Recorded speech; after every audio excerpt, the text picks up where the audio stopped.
Story Pranayini. Presentation Fasna Fasal. Editing Fasaluddin VI. Bhadra.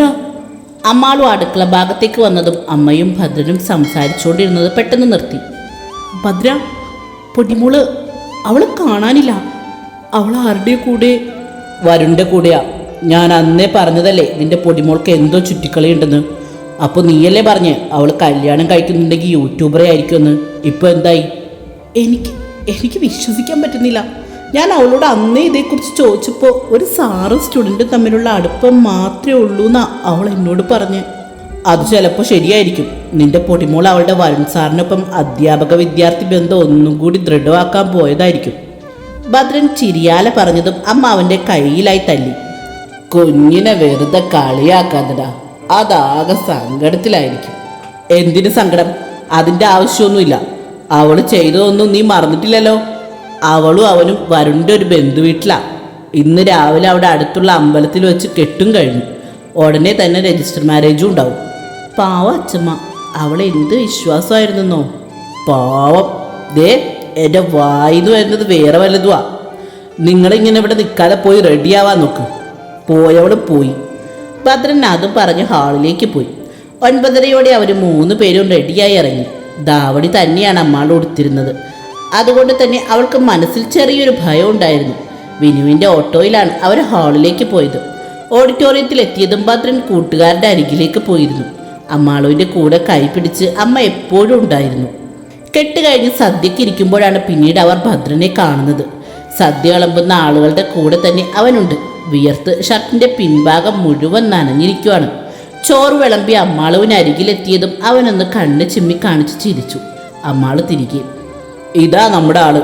അമ്മാള് അല്ല, ആര്യ. ഇറങ്ങാൻ നേരം ഭദ്രൻ അവളെ ചേർത്ത് പിടിച്ചൊരു സ്ത്രീക്ക് പരിചയപ്പെടുത്തി കൊടുത്തു. മഹാലക്ഷ്മിയെ പോലുണ്ട്. നന്നായി വരട്ടെ. അമ്മാളുവിൻ്റെ നെറുകയിൽ കൈവച്ച ആ സ്ത്രീ പറഞ്ഞതും അറിയാതെ അവളുടെ കണ്ണുകൾ നിറഞ്ഞു.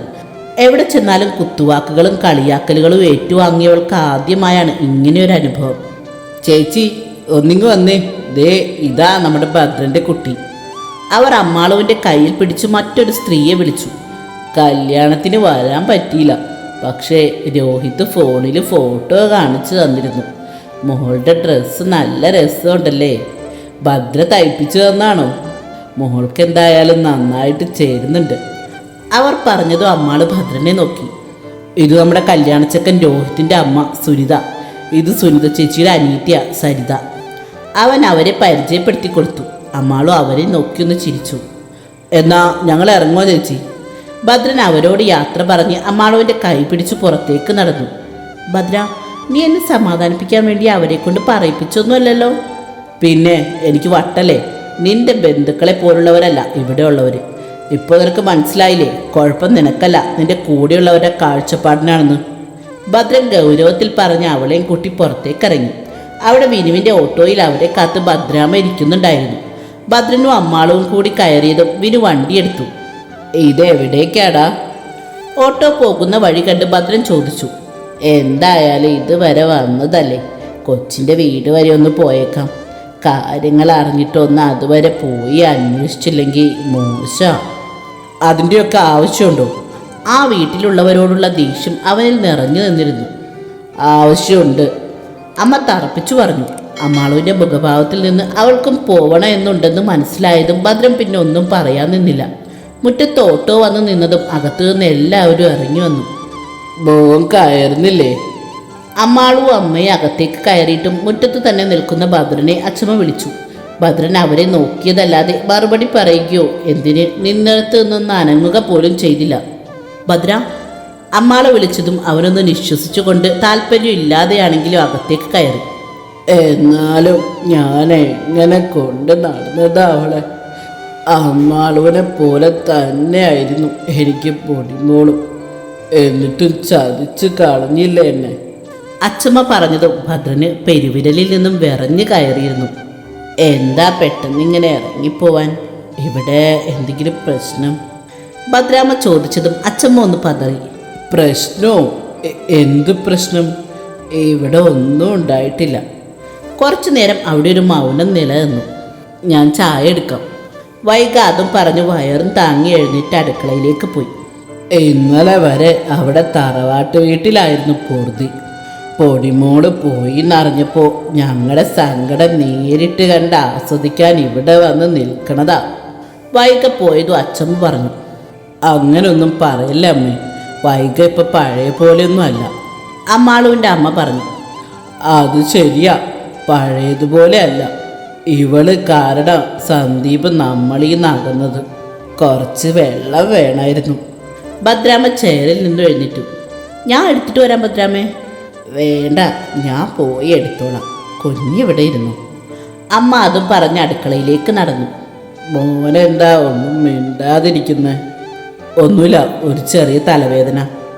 എന്നാ അമ്മാളുവിൻ്റെ മുറിയിൽ പോയി കിടന്നു.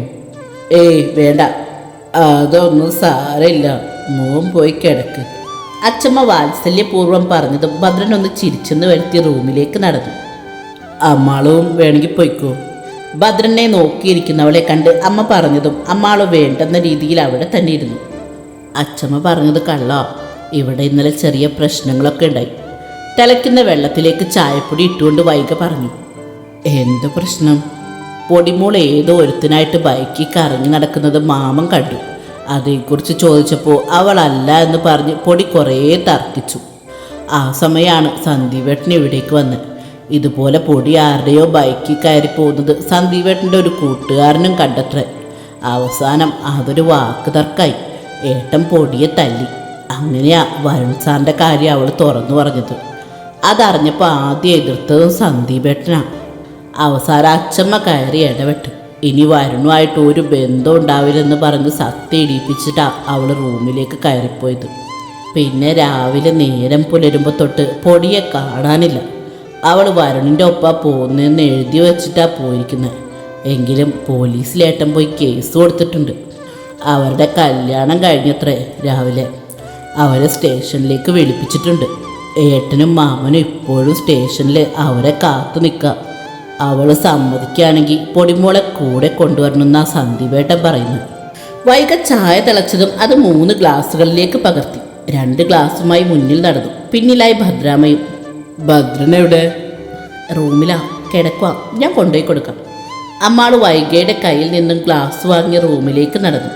അവൾ ചാരിയിട്ട വാതിൽ തുറന്ന് അകത്തേക്ക് കയറി. മുഖത്തിന് കുറുകെ കൈവച്ച് കിടക്കുകയാണ് ഭദ്രൻ. അവൾ ചായക്കപ്പ് ടേബിളിന് മുകളിൽ വെച്ച് അവൻ്റെ അരികിലായി വന്നിരുന്നു. ഭദ്ര, അവൻ്റെ നെറ്റിയിൽ തലോടിക്കൊണ്ട് വിളിച്ചു. അവൻ മൂളിക്കൊണ്ട് അവളുടെ മടിയിലേക്കായി തലയെടുത്തു വച്ചു. തലവേദന കുറവുണ്ടോ? അതിനാർക്കാ തലവേദന? ഞാൻ വെറുതെ പറഞ്ഞതാ. അതും പറഞ്ഞ് അവൻ അവളുടെ വയറിലേക്ക് മുഖം ചേർത്തതും അവൻ്റെ താടി അവളുടെ നഗ്നമായ വയറിൽ ഇക്കിളിയാക്കി. ഭദ്ര വേണ്ട, അവനെ തടഞ്ഞുകൊണ്ട് അവൾ പറഞ്ഞു. എന്നാ എൻ്റെ അടുത്ത് കുറച്ചു നേരം കിടക്ക്. അവളെ തൻ്റെ അരികിലേക്ക് കിടത്തിക്കൊണ്ട് ഭദ്രൻ അവളെ ചുറ്റിപ്പിടിച്ചു. വൈകിയേ ഏത് ഡോക്ടറെ കാണിക്കുന്നേ? സ്കാനിങ് ഒക്കെ കഴിഞ്ഞു. ചായ കുടിച്ചുകൊണ്ട് ഭദ്രാമ്മ ചോദിച്ചു. ഇരട്ടക്കുട്ടികളാണത്രേ. അമ്മ പറഞ്ഞതും ഭദ്രാമ്മയുടെ മുഖമൊന്ന് വിടർന്നു. ആണോ? അമ്മാളും ഒന്നും പറഞ്ഞു കേട്ടില്ലല്ലോ. ആരോടും ഇപ്പം പറയണ്ടെന്ന് ഞാനാ പറഞ്ഞ. നമ്മുടെ തെക്കേലെ ശാരദയുടെ മൂത്ത മരുവൾക്കും ഇതുപോലെ ഇരട്ടയായിരുന്നു. എന്നിട്ട് നാട് മുഴുവൻ പറഞ്ഞു നടന്നു. എന്നിട്ടിപ്പം എന്തായി? പ്രസവത്തിൽ തള്ളി ഒരു കുഞ്ഞും മരിച്ചു. ഇവളുടെ വിധി ഇനി എന്താണെന്ന് ആർക്കറിയാം. അച്ഛമ്മ പറഞ്ഞതും ഭദ്രാമ്മ കുടിച്ചുകൊണ്ടിരുന്ന ഗ്ലാസ് ശക്തമായി ടേബിളിൽ വെച്ച് എഴുന്നേറ്റു. നിങ്ങളൊക്കെ ഒരു സ്ത്രീയാണോ? നിങ്ങളും ഒരു അമ്മയല്ലേ?